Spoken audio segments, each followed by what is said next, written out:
Jimmy mother-loving toaster strudels. Welcome to Primary Technology, the show about the tech news that matters. We got a fun week this week. It's holiday week. It's July 4th here in the U.S. So we have a loose show. We're going to talk about a bunch of stuff. I'm going to ask Jason to convince me not to buy a Boox Palma. Apple Vision Pro launched in Asia. Figma maybe did a bad thing with their AI. And we're going to talk about some smart home stuff. This episode is brought to you by you, the members that support us directly. I'm one of your hosts, Stephen Robles. And joining me, fresh from seeing Inside Out 2, Jason Aten. How's it going, Jason? I'm good. I mean, it's not like we saw it this morning, but yes, we did go see it. We took the whole family to see it last night. It was great. We haven't done that as a family for a very long time because normally it's the boys. Our youngest two are boys, and they like to see things like, the Pokemon movie, or not Pokemon, okay. The Pikachu movie, Detective Pikachu, that kind of thing. Yeah. Our older girls and my wife want nothing to do with that. The last time we went to a movie, it was the Marvels. Not a good movie, but my wife didn't want to go see that either. So this is the first time all six of us went to a theater in a long time. Yeah, same. I mean, it takes a lot. It's expensive. Popcorn is $30. Bottled water, it's about 10 or 11. So did you do snacks, or you're like sneaking stuff in? Sorry. Jason's adjusting his. I hit something. No, yes, we did. We bought popcorn, and then we made the kids pay for their own icy drinks, and I actually kind of felt guilty making them pay the $8 for the icy drinks, the slushies, frozen, whatever things. Oh. We're like, I'm not paying for those. What do you think I meant? So all four of your kids, did they have their own money to pay for these slushies? They all did. They all paid their money, and then they all paid us back for it. And I honestly felt a little bit guilty about it because I'm like taking $8 from a child. But to their credit, they all came home and gave us the money immediately. Okay. Which when I was a kid, I never would have done because I've already consumed the thing. It's over.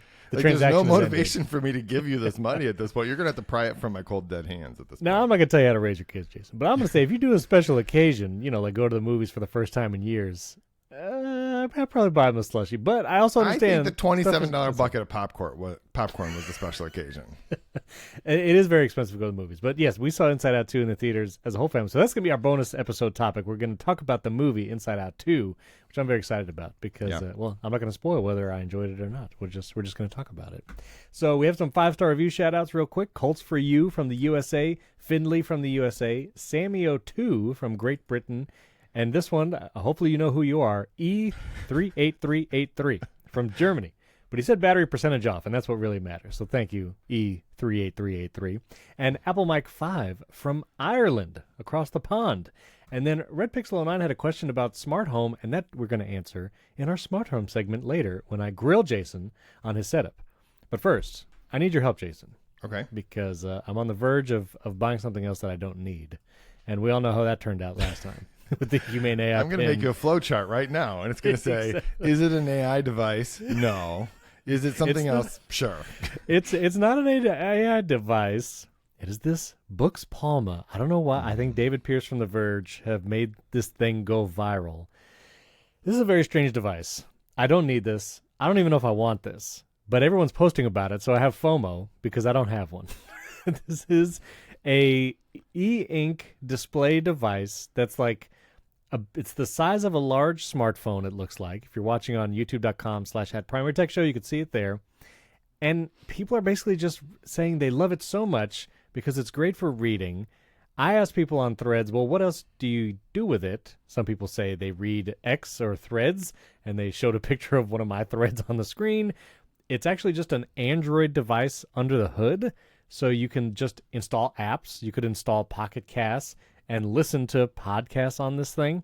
It's $280, and I'm like, I don't need this. I mean, this is what I have an iPad mini or my 11-inch iPad for, but I do like the idea of an e-ink display. I did like Kindles back in the day, but then also, if you go to the Amazon listing, it doesn't show it here on the desktop, but on mobile, it's like frequently returned device. That's what it says about the... That is a sick burn. That's not a good burn. But I don't know. Have you heard of this thing yet? The Boox Palma? Yes, but I don't really understand the need. Like, I do have a Kindle, and in fact, you trolled me one time because I was sitting at a pool reading from a Kindle, and you're like, dude, don't you have an iPad? And I'm like, but there is something nice about the Kindle because it only does the books, right? And now you're trying to add another sort of in between a smartphone and a Kindle. I mean, it's just another Android device. Don't you have a Pixel? Like, What is it about the e-ink screen that is so attractive? This is you're doing a good job. Or is it actually? It has nothing to do with that at all. It's just you saw that David Pierce had one, and now you have to have one. It's just a gadget. This is Snazzy Labs. He's posting a picture of his. Everybody's posting pictures of it. You know, if it was like next day delivery, which it was a couple days ago, it would almost been an impulse buy. But now it's going to take like a week or so. So I'm like less inclined to buy it. But I don't know. I do live in Florida, and it is very sunny outside many times. And you know, an e-ink display is nice. It comes in white and black. You know, does the white one come sooner? Hold on, let me check. Nope, still about a week out. So, I don't know. I mean, do you still use your Kindle? I do. Like that device. Do you actually sit down and read books, Stephen? I do read books. I How many books have you read in the last 12 months? Oh, you want to go there? You want to go there? I got a list. Curious. I got a list. I use the list. Of course, he has a list. I use the Sofa app. Boox Palma out to get my list of my books that I've read on my Kindle with my iPad. I use the Sofa app to log my books. 1, 2, 3, 4, 5, 6 books in the last 12 months. How many of those are Creativity Inc.? Because if you read that one 4 times, it doesn't count. No, some of the books were Traffic by Ben Smith. Okay, that's a good one. I read Arnold Schwarzenegger's book, Be Useful. There's a Brene Brown book that I read. The Happiness Advantage was another one. So, you know, I read books. But I usually read them. I usually like physical books, which is even less of a reason to buy this. Right. And also, when I buy books, I buy them in Apple Books because I'll read them on my iPad. So I don't even have like a library that I would be able to access. There is a Kindle app on your iPad. I know. I just wanted another device, Jason. Let me look. How much is a Kindle Paperwhite right now?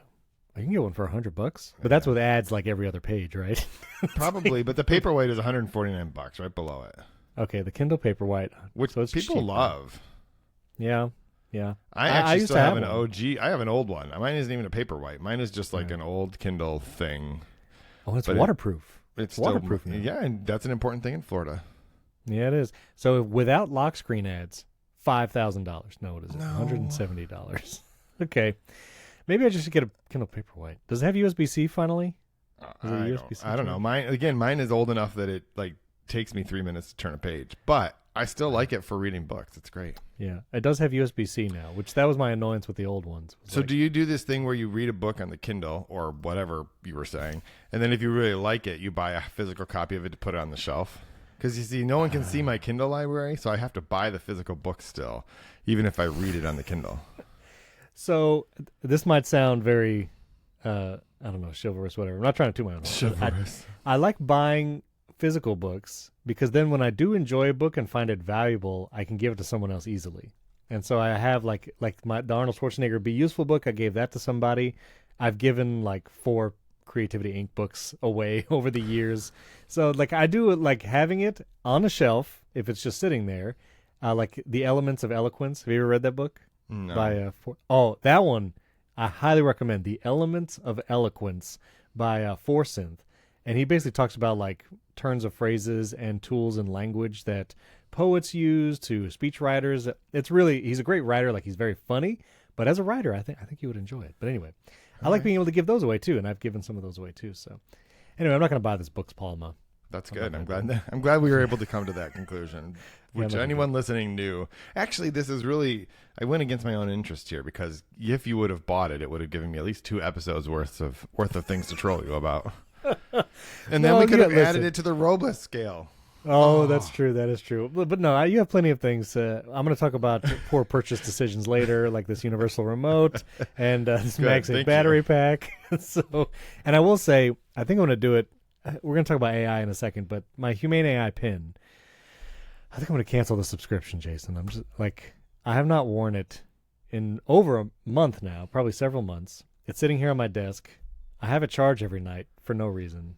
It still hasn't updated to that 1.14 update that they were touting is going to make it way better. I can't get it to update. It says, just put it on the charger overnight and it'll update automatically. It's been like a week. It's not updated. But if I cancel the subscription, it's going to be a paperweight. Like it's literally not going to do anything once you cancel the subscription. But because the subscription is not just for cell server. I mean, won't it still work on like Wi-Fi? No, that's the silly thing. Like it just bricks it. You pay. So anyway, well, I'll let you know. I'm going to cancel the subscription probably today, and I will let everyone know what happens with the pin once you cancel it. Oh, you should put that thing on eBay real quick. It's sad. Before people realize they shouldn't buy used. I'd be curious if can you even sell it on eBay? I wonder if you could. Why wouldn't you be able to sell it on eBay? I mean, you could sell it. I'm curious what anybody would actually pay for it. Just like it's not radioactive. No. I mean, it might catch fire, but it might catch fire. Don't use the egg charger anyway. All right, just some light news this week. Apple Vision Pro, it's now in more countries, and so it arrives in China mainland, Hong Kong, Japan, and Singapore. And, lots of pictures. Apple Newsroom had an article of people trying the Apple Vision Pro in other countries. I believe it's coming to Canada also in the next couple of weeks. I think the pre-order is already open, and maybe you could try it. But I also find it interesting. I'm curious if you have this experience. I'm seeing more and more, non-techie people post about it. Like I have some friends on Facebook that I still poke in there every once in a while. They are in the Apple store trying it on. And I'm like, this is like a normal non-tech person. They don't even know my YouTube channel. They don't listen to podcasts. Their T-shirt says non-tech person on it. You know that they're not a tech person. Exactly. And they're actually trying it. And so I feel like it is kind of slowly seeping into the mainstream of just normal people want to try it. I messaged one friend who tried it. And they were like, yeah, very cool.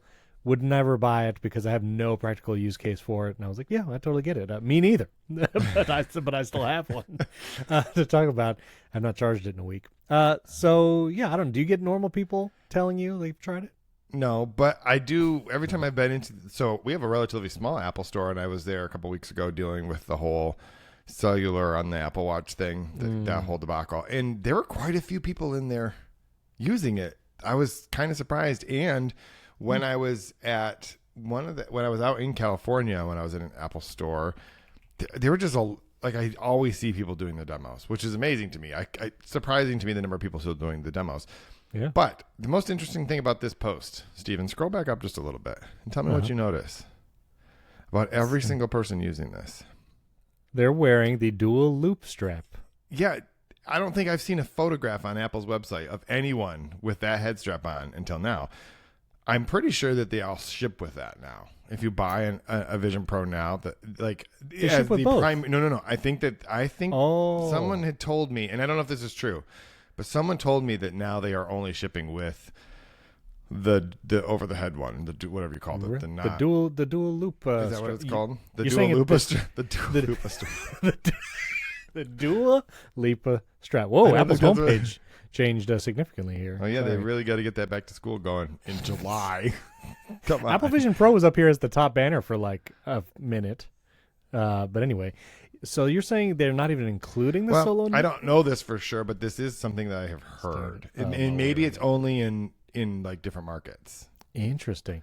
Because obviously that photo is showing you with the other strap. That's not. The solo. Yeah. So they probably include both still. Yeah, it is interesting that they're doing, I guess, presumably all the demos at least with the dual loop strap. now I'm never not going to hear in my never head say that word. The Dua Lipa strap.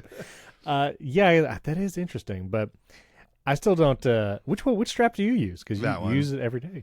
The dual loop strap. I don't ever use the solo strap because it's. Makes my head feel like it's getting squished into a grinder, mostly because I have to keep squishing it to get it to stay. But I don't understand why they don't offer the one that they did when we did our demos, which was basically 2 solo straps, like solo braided or whatever.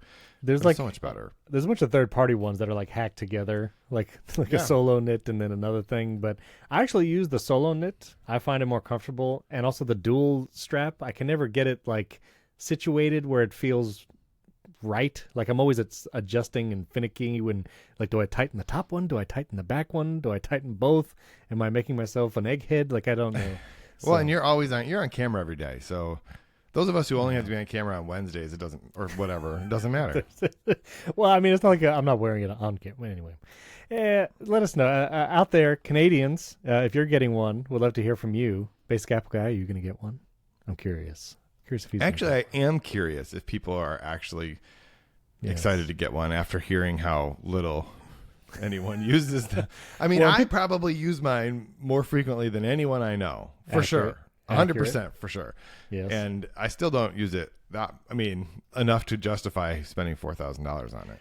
Well, and I think people in Canada and in other markets started pricing it out and it is very expensive in those other markets because of the currency exchanges. Yep. So it's even more of a hurdle to try and get this. So anyway, well, let us know if you're trying. If you're using it every day, like Jason, I'd still would love to hear about it. Yep. Maybe can you read a Boox Palma with Apple Vision Pro? That's the question.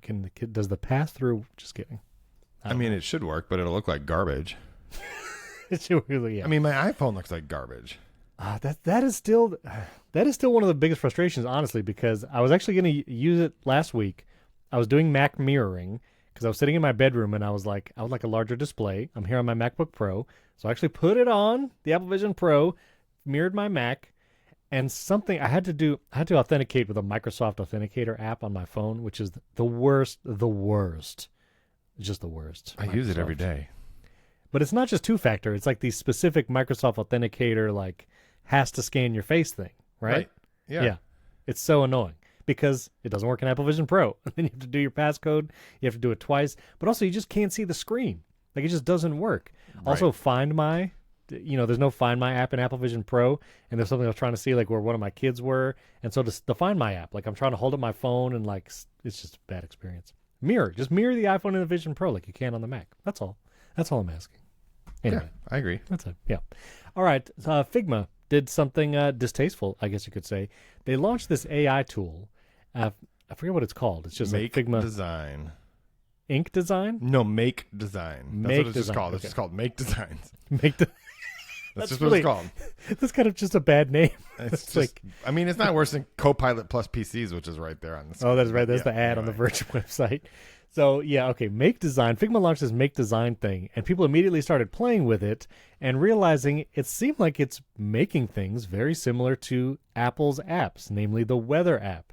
So I'll zoom into this image right here. This that you're seeing right now is actually generated from Figma's Make Design, and it is, I mean, let's be honest, a carbon copy of Apple's Weather app. This is not Apple's Weather app. This was made the one by... on the left is. The one on the left is Apple's Weather app, and then the other three are the 3 attempts this person had at making a Weather app, and they just look the same. They're exactly the same. Yeah. So Figma was starting to get a bunch of heat. Figma's like, washing their hands of this because they're saying they did not train the models that is creating these designs, which is an interesting point because the models that power Make Designs, man, that's a bad name, is OpenAI's ChatGPT and Amazon's Titan Image Generator G1. So that means the things creating these very similar to Apple's apps designs is actually Amazon's and OpenAI's LLM, or their AI tools. So this is a bad look. Figma pulled it. It's not there anymore. And I think we're now entering this world where it's like, oh no, we've trained our AI tool on things, and people are recognizing the things that it's trained on because it looks exactly like it, and it's causing problems. Yeah, here's the thing. Well, there's 2 things. 3, actually. I might write about the third one. 3 things. The third one is just that the response was pretty lame. Like, come on. But when they say that these models were not trained, right, these aren't, you're just spitting out the exact same thing. Like, there was no model to train. It's like, if I want a weather app, give me Apple's weather app. You don't have to train an LLM to do that. This is just blatant, like, copying. But that leads to the second thing, which is this is actually the entire point of LLMs. They don't create new things. All they're doing is sort of regurgitating different combinations. Like, the whole point of an LLM is to predict what should be the most likely next word or next whatever, next pixel. And the only way it can do that is by looking at existing things and go, make it like that because that's the most likely next thing.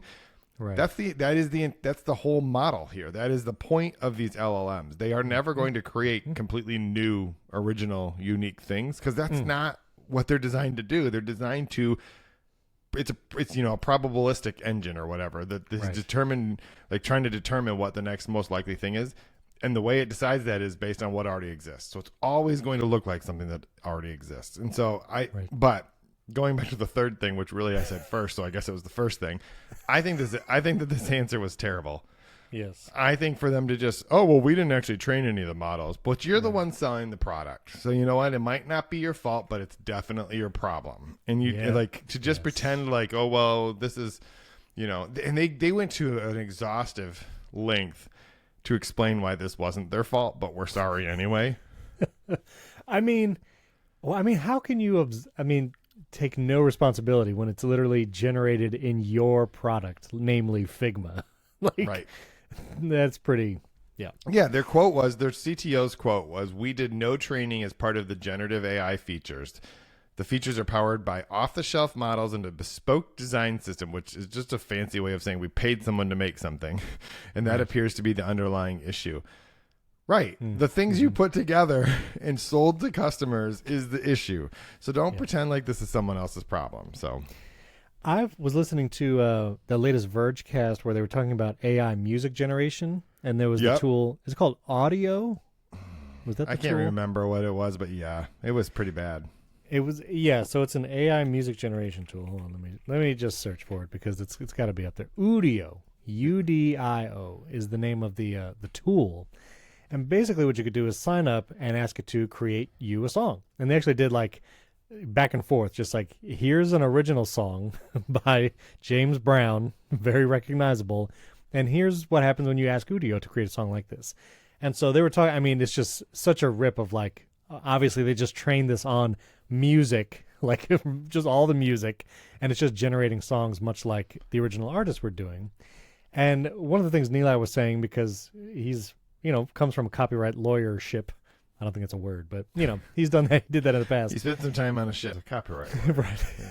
Yeah. The transcript is going to think he just cursed. But anyway, don't mark us explicit. That wasn't a curse. One of the things that like the New York Times and other publications are trying to do by suing companies like OpenAI is to create a market where money would exchange hands between LLM makers and the people who make the data those LLMs are trained on. And if these court cases move forward enough where the New York Times and judges rule that there is a market where money should be exchanged for this kind of training, then there will be a precedent in the future where when someone like Udio does this, that music artists and labels would be like, actually money should have exchanged hands because obviously you trained it on this X, Y, and Z. I imagine a court could compel someone like Udio to say what they trained it on, and now that money would be owed. So in the same way, Figma or Amazon's generator and OpenAI, that in the future there could be a court case if there's a market to say, if you trained it on just the publicly available apps, which again, like that term is becoming so like just used for everything. Like, hey, if you pointed your LLM at Apple's weather app and trained it, they might be entitled to compensation. You know what I mean? Like one of those like old like medicine commercials. Yeah. And so that's what's happening right now on the legal side. There's no laws or cases that are setting a precedent just yet because they've just happened. The New York Times and OpenAI lawsuit is still in the works, and nothing. There's been nothing come of it. But I imagine in the future, like there's going to be like a much stronger precedent where someone like Figma, in this case, would have been in trouble because it would have been like, actually, you owe somebody something because you're just pulled from their intellectual property, basically. Yeah. Well, and Udio, whatever, however you say the name, they're being sued by the Recording Industry Artists of America or whatever. And it's interesting because they're being sued over the music industry wants to know, what did you train it on? They're not necessarily being sued because the sounds sound the same. The point is there's no way for that song to sound the same if you didn't have the original song. Like, it's like the whole, like, you're never going to come up with that just in a million tries. No matter how many multiverses there are, you would have never come up with that song if you didn't have the original song. And the companies are basically saying that they won't say what they trained on, even though it's obvious. Like, you obviously trained on these songs. So, like, they're being sued over that. Right. And because it is worth mentioning, and this is not specifically in response to either the Figma thing or the music thing, it's easy to get confused about, like, well, copyright doesn't just mean that you made a thing that is similar to another thing. Copyright means you literally made a copy of a thing. So if you had, when we used to hypothetically take a radio or a TV show and you put in a VHS, right? You were making a copy of that. Now, it turned out that was legal. You were allowed to do that kind of thing. But if you personal use. Yeah, but if I took one of Steven's videos and I literally copied it, technically, is that a copyright? Like, if I download that, we've talked in the past hypothetically about apps that will do that sort of thing. They're literally just making a copy of that, and that's what copyright protects. The person who made it is the only person who's allowed to make copies of it. Although, as Neeli points out, that's all computers do all day long is make copies of things. Literally, they're just making copies from one place to another, to another, to another. So that's why it's interesting. Figma's big problem, though, is if you are someone if you're a designer and you're using Figma, and all of a sudden it seems as though the things you are using Figma to make might then show up in a training model, you're not going to use Figma. Right? You do not want your data. Now, Adobe has said that they will not do that. And Figma has also said that they're never going to use Figma data for training. But it doesn't really inspire confidence when the example was one of Apple's apps. Because you're like, well, shoot, if they'll do that to Apple, they'll definitely do it to me. Because I'm not Apple. I'm not worth $3 trillion. I don't have an army of lawyers that will defend against the U.S. government and Epic and everyone else and whatever. So that's why it's a bad look for them. It's like, you're making people wonder whether they should keep using your products. Right. And Adobe was close to actually acquiring Figma. If everyone that didn't work out. That did not work out. One other thing I just want to point out along these lines, if you're curious, we've talked about how to understand large language models in general. I'm going to point back to this. This was actually 6 years ago that CGP Grey made this video, but it is still really applicable today. And he talks about what is AI? What is a large language model? And he explains basically the learning process that happens. Because again, LLM, large language model, there's learning in there, not part of one of the L's. But anyway, CGP talks about all of this, which is you think of a robot creating robots or a program application creating applications. And the application's goal is recognize a bee. This is what a bee looks like a honeybee. Recognize this. And basically the model will say here's a bee. Does this thing recognize that it's a bee? And if that little robot does not recognize that it's a bee, it just gets cut from it. And a large language model with tons of servers can create tons of little robots, applications, to try and recognize this bee. And what the main large language model is doing is finding the best little robot that recognizes this bee and just killing all the other ones. And then it can improve slowly over time. And a computer can do that, millions and millions of times at once. And so that's kind of the learning process of these AI models. And I just, I love all the CGP Grey videos, but I found that to actually help me understand what is actually happening behind the scenes. Why are these things getting better? How is me choosing what is a crosswalk in a CAPTCHA helping an AI model? I hate that. Is that is what's happening? When you have to choose that's what pictures? they say is happening.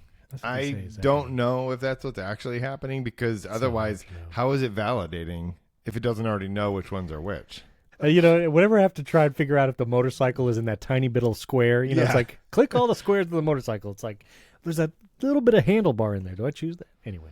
Well, and I have to give credit to CGP Grey because that video was not originally about how does AIs like ChatGPT learn. It was just how does computers learn. Right. And as soon as ChatGPT, he's I actually have a video that's about, and so I think he changed the title, which good for him. Did. He absolutely changed the title and because there was no ChatGPT 6 years ago. Right. Exactly. He changed the title, but it was. But the video holds up. So yeah. If you listen to Cortex, he actually, CGP Grey talks about a whole summer where he basically redid titles and thumbnails.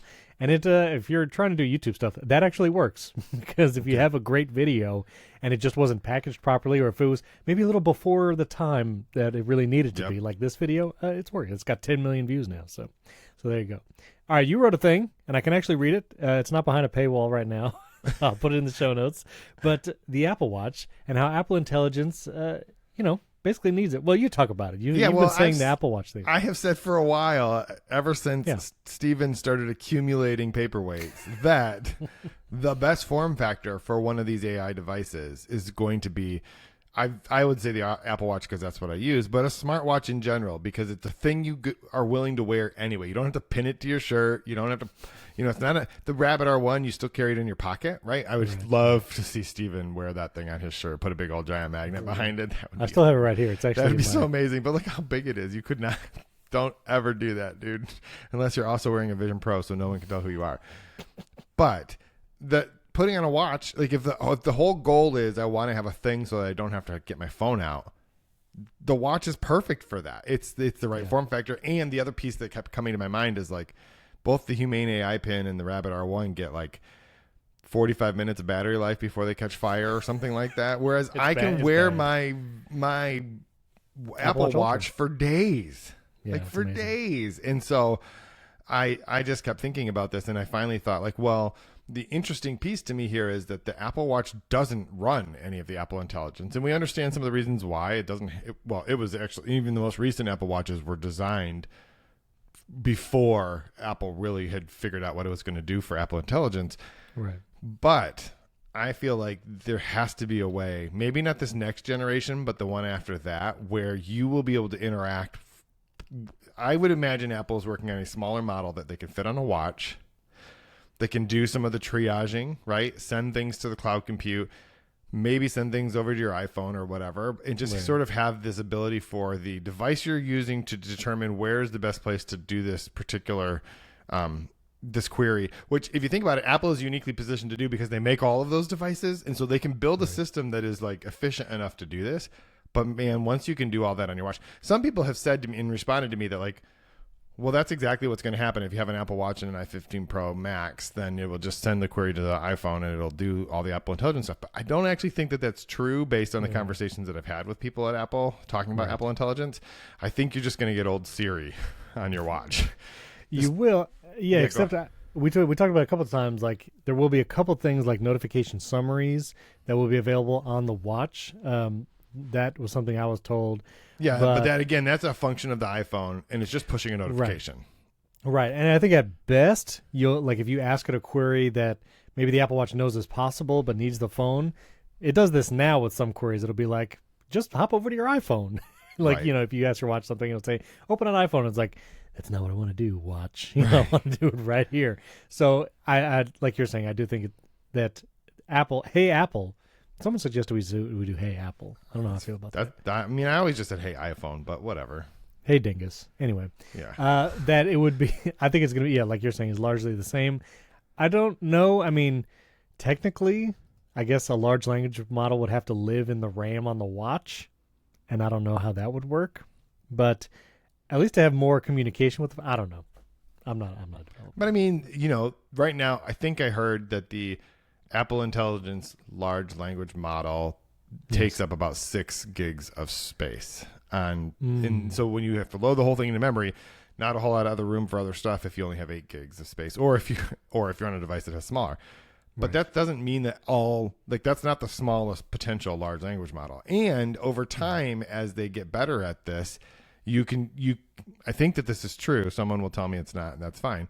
But that you could build a smaller model that is capable of doing some of the things because you are better able to train the weights and that kind of stuff. So I just think that I don't know anything about how this is technically possible. I'm just saying conceptually, the watch is the place where it really needs to live, and it is the thing that Apple can do that Microsoft, Google, ChatGPT, Perplexity, whatever, none of those other, they can't do that, right? That is the unique advantage that Apple has, is if they could put Apple Intelligence on the watch, that to me is the killer app, because you could just be walking around. Like I have this Apple Watch Ultra, which I don't even need my phone with me.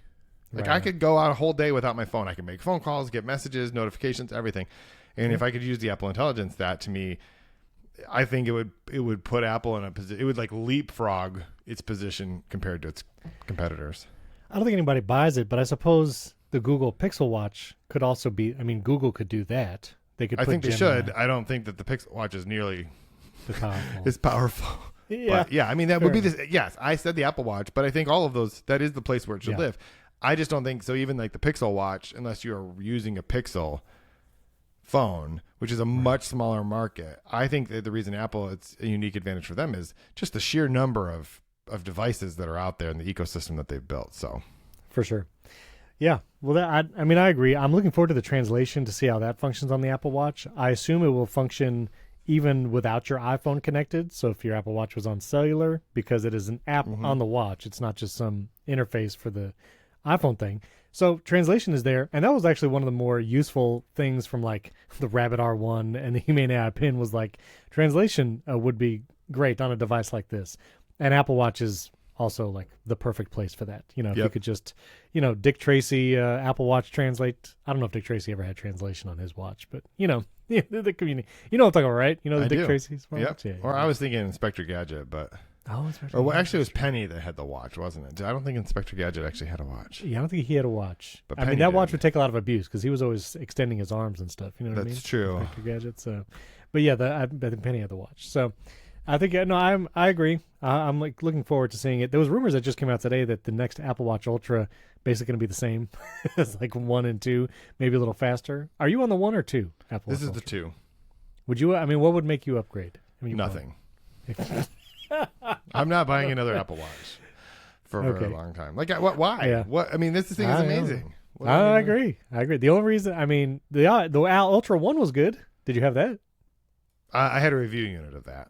Oh, okay. So that's why you bought the 2 because you didn't. Yeah. Okay. I mean, I actually got a pretty good trade-in value for my Ultra 1. Like, it was the best Apple Watch trade-in I had ever seen. Usually, Apple Watch trade-ins are like, here's a $25 gift card. But the Apple Watch Target, Ultra, not even to like Apple. It's like, like, exactly. Here you go. Here's a Best Buy gift card. Yeah, good luck. The money over there. Good luck. But the Ultra 1, I think, had like a $300 or $400 trade-in value, which was like wild. It's gotta be the cellular. I think that really ups value. But okay, here's a real question for you about the Apple Watch. Yes. So I still have my 7. Which is my favorite Apple Watch of all time, I think. And sometimes I miss it enough that I almost like put it on. And the only thing that keeps me from doing that is like, do I really want to unpair one and repair another one? And I know that you can have multiple paired. But you know what happens when you do? What happens? The alarm will go off on both watches. And if you turn it off on your phone, it only turns it off on the one that's currently paired. So now you have to turn off on 2 devices. That's pretty cool. Yeah, so I have to turn that watch off and put it in a drawer somewhere. So, but there's a part of me that every once in a while I'm like, because I had the stainless steel, and it's just I did too. Yeah. The stainless steel was good. Listen, if they ever came out with another ceramic model, like a Series 10 ceramic, when that's a big rumor is that this is the 10th anniversary, like the 10th model Apple Watch coming this September, a ceramic one would tempt me because I missed the boat on that. It's actually the 11th, isn't it? Is it? Because they're saying, but it's at Series 9. Did it go from 0 to 2, or did it go from 0 to 1? It went from 0 to 2. Okay, so the 0 was actually 1. Yeah, and there was like a weird math is was it Series 1 and 2 at the same time? I can't remember. I don't know. It was a weird thing. But anyway, this is going to be, because it's Series 9 right now. Like if you go buy a new Apple Watch, it's Series 9. So this one's going to be Series 10. Maybe it's X. Either way, Roman numeral. But I'm curious to see. Because honestly, I mean, the Apple Watch Ultra is way more than what I use Apple Watch for. Like I go on walks. Like that's the crazy activity in swimming, which the normal Apple Watch would be great at. But I love the Ultra for, like you're saying, the battery life. Like it is such a stark difference for the battery life on the Ultra versus like the Series 9 and stuff. So we'll see. Yeah, I've said many times that the Apple Watch Ultra is the perfect Apple Watch to wear while you're watching your kids work out. Like play soccer or whatever, or cross-country races. The battery's great. Yeah. And especially because if you do want to use cellular, that's something that just really zaps the battery if that Apple Watch is just pinging cellular and not connected to your phone. And I would think about that in past years with like a Series 7 or whatever, because it's like, well, if I go out for a walk and run a workout and it's on cellular for 30 minutes or an hour, that battery's going to be toast, and I'm going to have to charge it to make it through the end of the day. With the Apple Watch Ultra, I never even think about it. It's like, oh, is that 30%? I'm still good all day, and I can go outside for an hour. It doesn't matter. Pro tip, though, for our users, if you have a slightly older Apple Watch that's not considered obsolete yet, then they will replace the battery for $79. Oh, really? Under AppleCare, because I've thought about doing that on my 7, is paying the $79, get that thing a whole, because that was the big reason. It's like, yeah, this battery will barely make it through the day. So yeah, well, I think I might have talked about this before, but I had a Series 7 titanium one. Okay. Because they stopped doing I forgot what it was, but Series 6 titanium one. I passed that down to my son. He dropped and he fell while he was skateboarding and like cracked the screen. And to replace the titanium model Series 6, like the repair cost was going to be close to $700. But I was like, had AppleCare? No AppleCare anymore? The AppleCare expired and I didn't know because I had done the 2-year thing. And so I was like, $700. I could buy like 2 Series 9s for that. So sorry, I'll put everyone in your house. I'll put everybody. Everyone gets a one. You get an SE. Everybody gets an SE for that. Yeah, everyone gets SE. So we did not repair that one. So anyway, maybe we'll do Apple Watches for Christmas this year. If you're listening, no, we definitely will not. No, but if you're listening and you aren't subscribed, you should subscribe so Stephen can buy everyone in his family an Apple Watch. There you go, exactly. I'm trying to do the thing, man. Yeah, that's great. I appreciate it. So this was a report from Bloomberg, Mark Gurman. He was saying that Apple is going to have a member on OpenAI's board, looking like Phil Schiller will be on the OpenAI board during this partnership, as Apple is integrating OpenAI's ChatGPT with iOS 18 and macOS Sequoia. And one of the interesting points of this was Mark Gurman was like, basically the arrangement that they already have is going to give Apple this ability to like shoehorn Phil Schiller into OpenAI's board, whereas Microsoft had to pay a large amount of money, I think, to get someone on OpenAI's board, despite investing billions of dollars. Right. Which is kind of hilarious, just that dichotomy. But yeah. So after OpenAI's board fired Sam Altman and then rehired Sam Altman because Satya Nadella was like, nope. So, that $11 billion, I know technically it doesn't get us anything, but it's going to get us this. Right. And then they gave Microsoft an observer seat. So he doesn't get to vote, just gets to basically be there and listen to the conversations. And I'm sure they can like share their perspective strongly about things, but they don't get a formal vote on things. And Phil Schiller, Apple is going to get one of those seats. So they don't get to vote on the board. They will probably have to recuse themselves, especially when you think about the fact that Microsoft is so much more closely tied to sort of the structure of OpenAI because all of OpenAI stuff runs on Azure. Right? And so there are probably going to be times when either Phil Schiller or is it, what is his name? The chief technology officer at Microsoft is, I think, the person who's actually on the board. It's not Satya Nadella. Sure. But I think that there's going to be times where they're going to probably have to like not both be in the same room at the same time. Kevin Scott, I think, is who it is. But he's like their head of AI and stuff. I think it's interesting. It kind of makes sense, but it also shows you how important this relationship is to OpenAI because they want Apple. They want to keep Apple, and they're probably trying to hedge against the possibility that they might get edged out by like Google Gemini when they start opening this up. So, and you were right. It was Kevin Scott, the Microsoft CTO and head of AI. Good call. There you go. And one other thing before we talk about smart home, the original HomePod, as well as the iPhone 10 and first generation AirPods, are now considered vintage and obsolete on Apple's website. And so Apple has this page here where you can see all about obsolete products and all the obsolete models. Look at all these Macs. It's amazing. Well, and I guess there's a difference, right? So a vintage product is one that is like 5 years old and they don't sell it or they stop selling it for 5 years. But I think that they'll still do repairs on those, and I think they might still get software updates. Possibly, they're just old and you shouldn't buy them. But obsolete is like we don't know what you're talking about. We've never heard of such a thing. Which is weird because iPhone products obsolete worldwide. Obviously, the original iPhone through like the iPhone 6S, obsolete. But vintage, you have the iPhone 4, 5, and 6. So yeah, there must be a distinction here between vintage and there is a distinction, obsolete. And I believe that the vintage products are like it says right there between 5 and 7 years since they were last sold. So, and I think that there's like different warranty distinctions between vintage and obsolete. I think obsolete is literally if you walk into an Apple store, they'll be like, "We'll recycle this for you." But we can't repair it. Yeah, no, I always love that option. Like if you try to do a trade, like find out your trade-in value for something, and they were like, "Congratulations, we will recycle." They're so excited about it too. You're probably so bummed when you're not excited about it. Like, no, I want some money. I don't just want you to recycle this.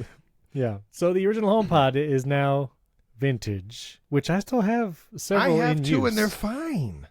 I don't understand people who have had so many problems with their original HomePods.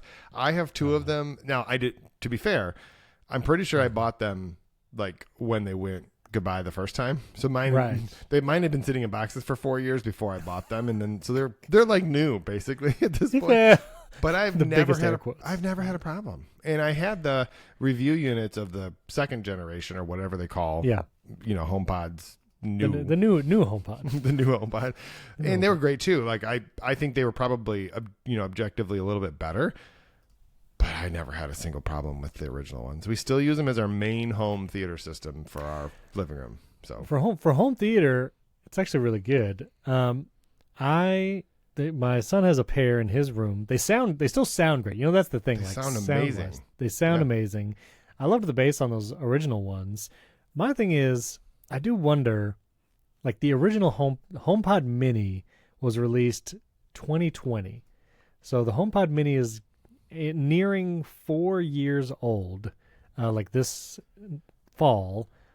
Are they going to update that thing? Do they need to? I guess I don't know if they need to. There's got to be a reason if they're going to update them. Like they're going to put like an A17 Pro chip in them. Yeah, I mean a chip where it has a better Hey Apple, I would imagine. But except for the rule is you turn off that on the HomePods anyway. Well, that's probably why I don't have any problems with mine, because I just turn that off immediately, and they're never trying to respond to anything. All they do is literally the only thing those HomePods do is they play sound from my Apple TV. That's it. And occasionally, because it's cool and fun and my kids still don't know how it works, I walk up with my phone and start a song and then just tap it and it starts playing on my HomePods. And my kids are like, oh, my father is magical. And also intercom. Intercom works great. Never used it once. I'm sure it works great, but I've never. Intercom, you should try intercom. Listen, intercom is amazing. What happens if I do it right now? It works with shortcuts, which everything works with shortcuts. Everything works with shortcuts, and so I actually have a shortcuts menu here. You can see I have many pre-loaded phrases like "dinner is ready," "finish up in the shower," "brush your teeth," "we have to go." Hold on, is there a HomePod in the shower? This HomePod Mini's in all the bathrooms. Yeah. Those things have microphones, right? I mean, yeah. My kids we have a no microphone, no camera rule in our bathrooms. I just want to say. No, there's no cameras on the HomePod Mini. But I'm just saying, as a general thing, we have a no camera, we don't want any devices with cameras or microphones in the bathroom. But my kids and my wife actually loves playing music on the Minis in the shower. So that's kind of like the thing. I mean, John Syracuse, he brings a Sonos Roam into the shower. So but that's waterproof, and it doesn't have a microphone, does it? Yeah. I will say they'll like be in the shower trying to yell commands, and Hey Apple is already bad on HomePod Minis, and so now when there's like shower going and the exhaust fan is running, and we literally hear from across the house like, "Hey Apple, play that," and it's like, it's not going to play. Like, just please stop. Please stop. It probably calls 911 and thinks you're drowning. It's like when your watch thinks you've fallen and you're like, exactly. No, I'm good. I'm just sitting at my desk. I did not fall. I have to say, okay, one quick thing, and then we'll talk about smart home. We were at the beach this past weekend, and it was rough surf. I didn't realize that there was a red flag out, which I guess in Florida means like rough conditions. Don't go in the water. Which we didn't know, so we went out anyway. It was like we didn't go out very far, but there were a lot of waves, and we were enjoying the waves. I wore my glasses in the water. I'm not sure why. And one wave snuck up behind me and just took them right off my face. Wow. So but the glasses I normally wear, they're just gone. They're gone to the ocean. Some fish is enjoying my glasses right now. But my son was wearing his Apple Watch. And after one wave, he came up and he was like, my watch was about to call 911 because I guess the wave force, it thought he fell. Yeah. Like I think it was a fall detection thing. And if you don't tap or whatever, and like in the water, it's hard because the Apple Watch face doesn't respond, because if it's water, it thinks there's touch points all over the place. And so he had to try really hard to cancel the 911 call in the thing. So yeah, if you're in wavy conditions, just be aware. Your watch might think you have fallen and call the police. So there you go. All right, let's round of the show. It's a holiday show. Smart home. I want to know a little bit about your smart home setup, Jason. I know you kind of live in multiple worlds here with different voice assistants and such. So, what's your smart home setup? What do you got? I mean, all 4 of my kids get all A's, so that's the smartest thing about our home. And wow. I know. I'm sorry, dad joke. I guess I don't know. That was just for our faithful holiday listeners. No, well, it is a joke, except for also, I don't think very much about our smart home. I don't have a very sophisticated strategy, but I will walk you through it. We live in 3 different worlds. So technically the first smart home products we iPad, I guess, are technically like iPads because they can serve as a hub, right? Like, or actually Apple TVs probably. But Apple anyway, TVs. okay. But our kids all have Echo Dots, and the only reason they have Echo Dots is because they're the ones that make the ones with the LED time on the outside. So they're alarm clocks. I see. And it's actually a fantastic product for what we use them for, because the kids can play music on it. They can set alarms. They can also ask it random questions about the weather, and it's actually very, very, very good for that. Okay. You can play Jeopardy. And you could. Okay, I've never done that, but we'll have to go upstairs and try that here in a minute. But all of our kids have those, and our oldest actually has one of the newest one that is like shaped like a half of a grapefruit, maybe. They just updated it. It's not a hockey puck shape anymore. It's a little ball. But the point is, we wanted the ones that had the clock on the outside, because they don't need a smart speaker. They need a clock so they know what time it is in their room. So we thought we'd solve this problem. So we have 4 Echo devices in our house. And my favorite thing to do with them is the intercom. Like, that's how I use the intercom. Is on, but not on HomePods. I just have only ever used it on it. And it's perfect on Sunday mornings to get everybody up for Sunday breakfast. Just start sending things. And it has all these sound effects you can add to them. So it's like train, bell, fart, whistle, car horn. It's amazing. Listen, I had an Echo for a little bit, and the fart sounds were played very often, and I was like, all right, no more Echo. My children don't love that I do that, but I do. So we do. That's the only Amazon devices we have in our whole house. It's just those 4 Echoes. Okay. Right. Then we have a bunch of Google stuff, and that started because like I would get stuff to review, and we're like, this is kind of cool. So we have what is it? The Home Hub Max. Did I even say it right this time? I think maybe? so. I think so. The Nest Home Hub Max. Yeah. Yeah, and it's the big screen. And it has a camera on it. So that was actually nice, because we're like, oh, this is like a security camera kind of thing. So we got that.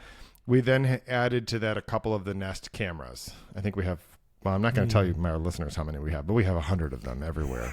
You come near my house, we'll know. We have every inch of the property. We have a number of them. And those are great because, like, I will say, I have found that the Google compatible home smart stuff, that's not how you should describe it, but is the easiest to set up.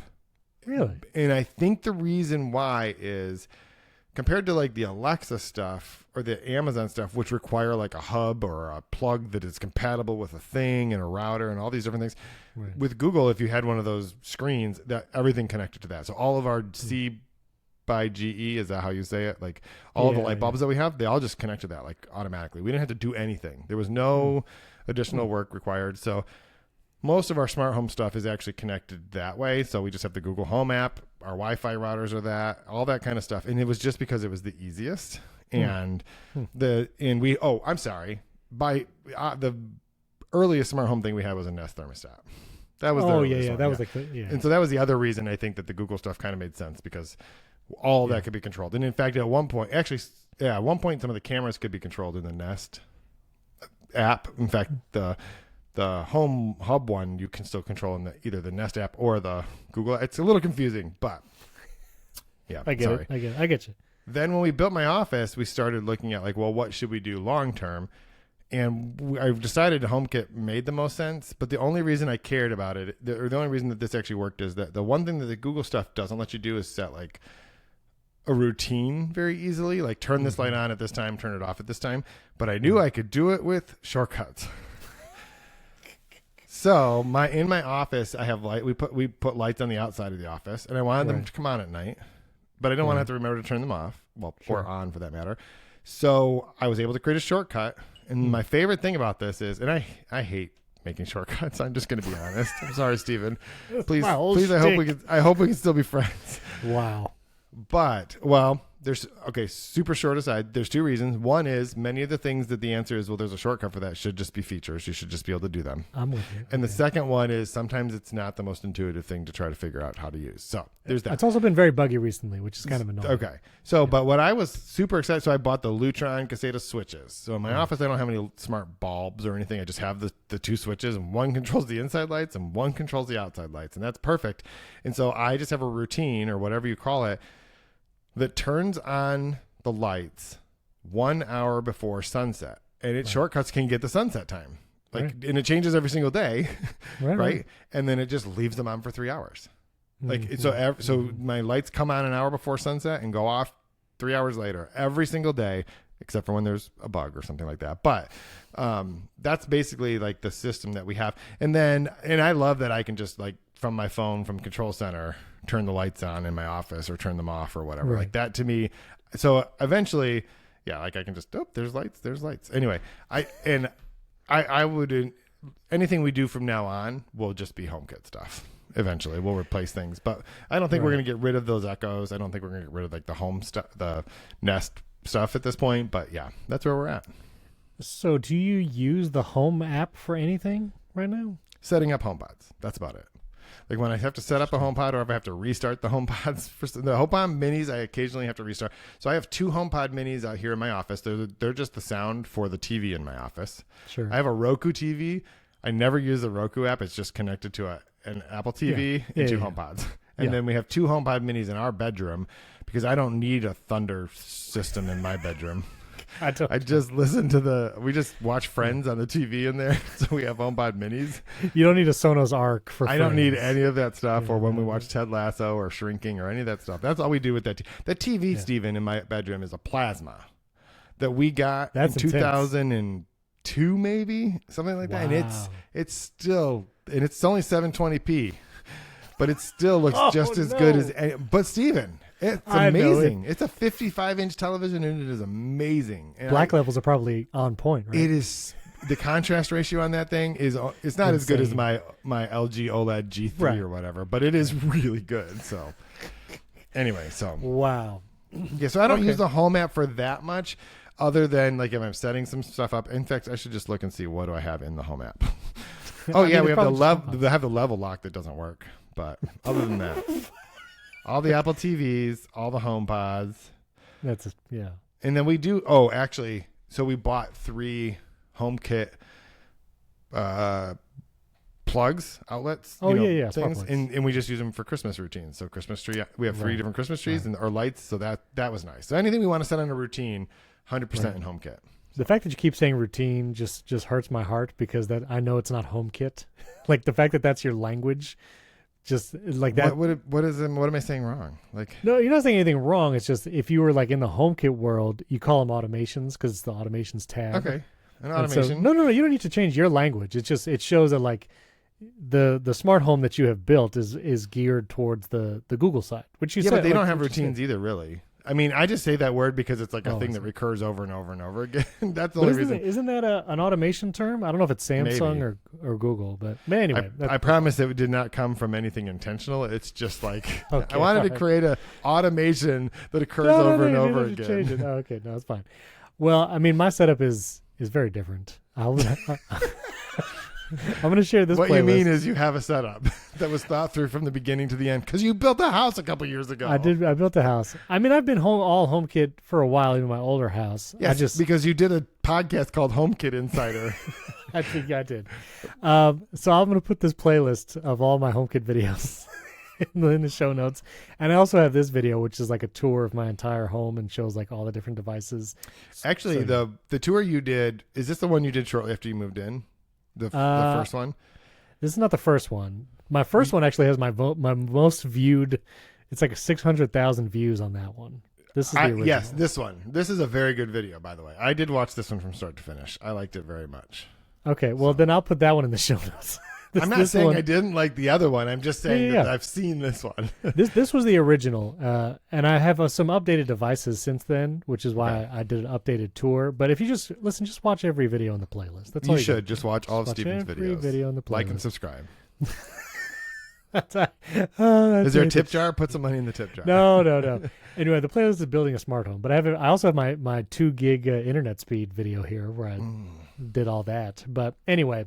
So I'll put that playlist in the show notes. But yeah, I have all HomeKit, and it's nice because one of the reasons why I find smart home compelling is for the automation side of things. Like just a couple examples. I have a coffee grinder.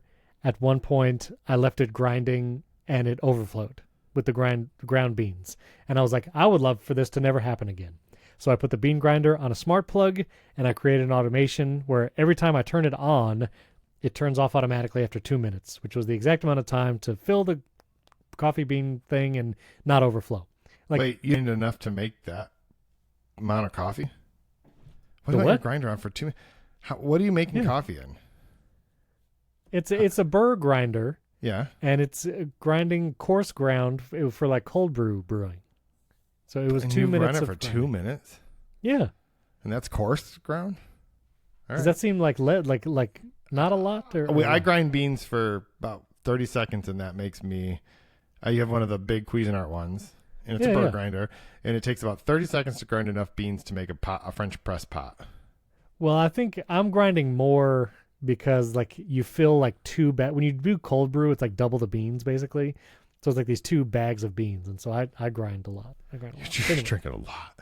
Drinking like coffee. We just need to get you an IV system. So that's what I need. And also I have another automation where I have ceiling fans out on the patio, and so I have 2 sensors. I have a motion sensor and a temperature sensor, the Eve weather and the Eve motion. And there's an automation where if it detects motion during the day and the temperature is over 75 degrees, turn on the fans. So if I walk out on the patio and it's hot, the fans turn on automatically. And I have another automation that turns them off every day at like 8 p.m. And no one's out there usually after that. So those like automations, they're all quality of life. Nothing is really necessary, but they're fun automations like that. I don't have to worry about my coffee bean grinder overflowing. The fans turn on when I want them. Plus lots of other things like my bathroom lights. There's 3 switches. There's like the vanity lights, the exhaust fan, and then the shower light. And typically when you leave the bathroom, you intend to shut off everything. Rarely do you leave the shower light on when you leave the bathroom. You just want everything off. So I have an automation where when I turn off my main vanity lights, it turns off all the lights in the bathroom. So you can hit one switch, all the lights turn off automatically, and you're good to go. Plus there's a ton of like timed automations because I have smart shades going up and down at certain times, sunrise, sunset, all this kind of stuff. So I think the automations, and that's why I'm all in on the HomeKit stuff. But I will say, the thing about HomeKit, listen, I don't know if you get this, but like right now, I have 14 accessories not responding. Yeah. Which, that is one of the most annoying parts of HomeKit. There are a lot of devices. Why does that happen, Steven? Oh, it just went up to 17. Why? It's just up to 17. Right now, I think it's because one of my Aqara hubs is struggling to connect because we had a power outage a couple of days ago. And so I have a bunch of Aqara like sensors, like contact sensors that are offline. And then also Leviton switches are garbage. Don't buy Leviton switches because those all disconnect all the time. And I don't know why. So because one of our questions of Red Pixel 09, he was asking what's the best setup? Smart switches for lights or smart bulbs? You know, which is the best setup? And so I will just say if someone is looking to enter this world, I would suggest HomeKit as like just sticking that, especially if you're in the Apple ecosystem, of course. Yeah. I think HomeKit is just great overall. You'll actually be able to specify which Apple device is the home hub, which once you get into that world, you realize like how big of a deal that will be. Because a lot of times it'll choose like a random HomePod mini as like my main home hub. Yeah. And it affects your automations and controlling it anyway. So I'll go HomeKit just because, again, the integration with Apple and shortcuts and all that kind of stuff. But when it comes to bulbs versus switches, do you have any bulbs, any smart bulbs specifically? You have your GE so ones. most of all of the lamps in our house have smart bulbs in them.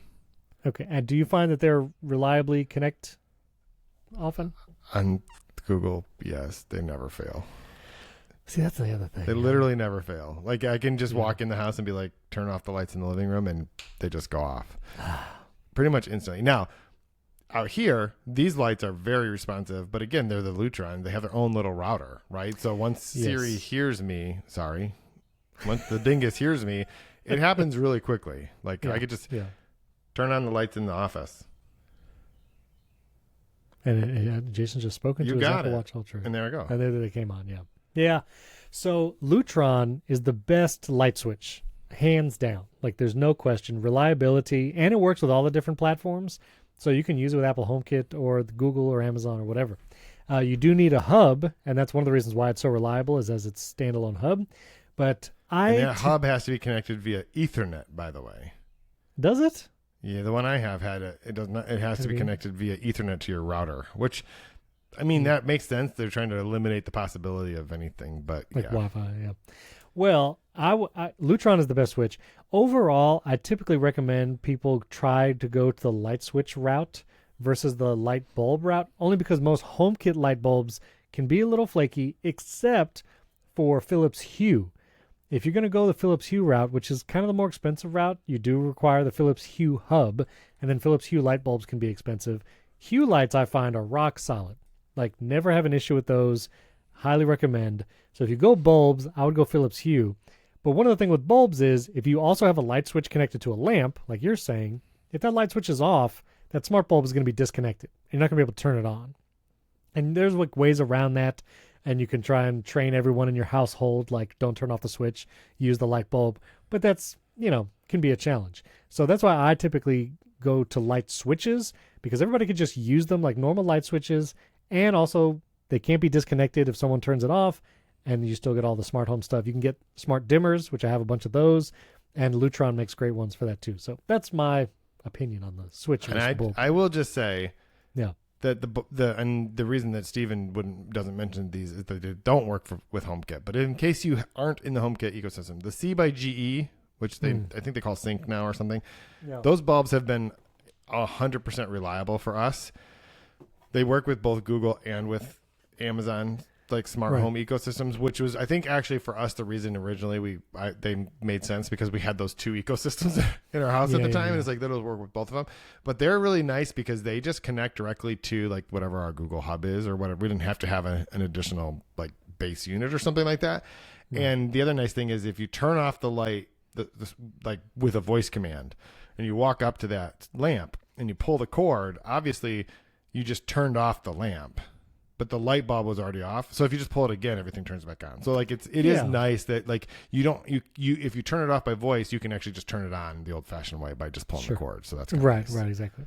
I will say I actually got I think I can say this. GE sent me some lights. Now that you're mentioning, these are going to be my first GE lights. These are actually under cabinet. Sync. There you go. Light bar. Yeah. No, do those work with HomeKit now? Well, they have Matter. These support Matter, which Matter is supported by all the smart home systems, including Apple's HomeKit. And so I'm going to put these GE lights under cabinet, and they should connect via Matter to HomeKit. I'm going to test these out. So I'll let everybody know if these are as amazing as Jason is saying.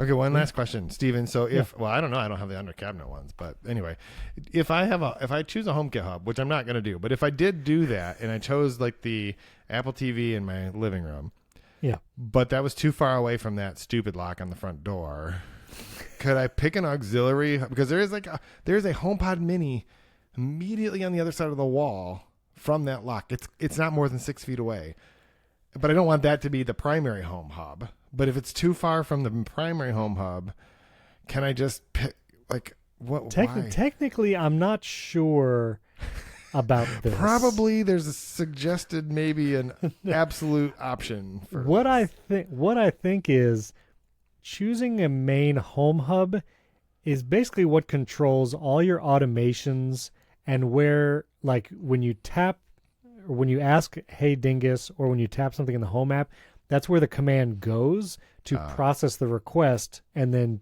send the signal out to devices. I think it will still, like devices that are close to the HomePod Mini that you have, like in the same room, that device should still communicate via Bluetooth to that HomePod Mini, and it will communicate to whatever home hub is set as the main deal. Okay. So the only reason I want to do it is because the newest Apple TV 4K is the fastest processor that I have for all my HomeKit hubs. Like the newer HomePods, whatever, the new Apple TV is still faster. And so I want that to be my main home hub, hopefully for a speed of automations running and controls and stuff. But I still think if you have a HomePod Mini next to a smart home device, they should still communicate via Bluetooth Low Energy and then send that signal through. So I think it should be fine. I think it should be fine. We'll see. But we'll get to that. Once I would say I don't upgrade my main. This is another reason why I don't upgrade my main phone or my HomePods to the beta, because my smart home will just totally just be bonked. Like, it's just I cannot think of a single reason in the history of using Apple products that anyone should put a beta on a HomePod. No, don't do that. Like, don't do that. What do you even, like, what software do you care about on the HomePod? It's going to tell you jokes or something? I think using it as a enhanced dialogue for your Apple TV, but I don't think that's worth it. No. I don't think it's worth it. Anyway, Let us know your smart home things. Oh, water leak sensor is another big reason to use smart home. I actually had a couple instances where a water leak sensor went off, and it saved my bacon. So, water leak sensors. But anyway, let us know your smart home stuff. We'll start a thread in the community at social.primarytech.fm for smart home. We'd love to see some of your setups. If you want to hear more about smart home and do other segments in the future, let us know. You can also support the show by going to directly Apple Podcasts, support us there, or primarytech.fm and click bonus episodes, because the bonus episode this week is talking about Inside Out 2, the movie. I'm excited to do that, and you'll have access to all the past bonus episodes too when you support the show, so you can do that. And also, if you haven't yet, leave us a 5-star rating and review on Apple Podcasts, and we'll give you a shout out at the top of the show. Thanks for joining us. We'll catch you next week.